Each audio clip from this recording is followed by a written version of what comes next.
মা মা জানেন? কিছু বলছো? হ্যাঁ মা জানেন, রাত থেকে না খুব বমি হচ্ছে আর মাথাটাও না খুব ঘুরছে। কি বলছো? এটা তো খুশির খবর। তুমি রেস্টে থাকো আর তেঁতুলগুলো খাও, আচ্ছা? তারপর আমি ডাক্তার ডাকি। ঠিক আছে মা, তাহলে আমি এখন যাই।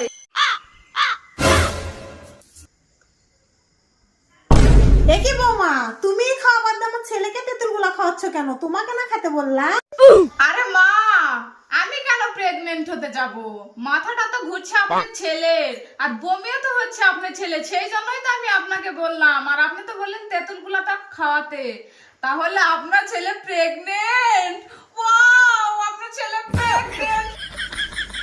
কি, তাহলে তুমি প্রেগনেন্ট না? কি?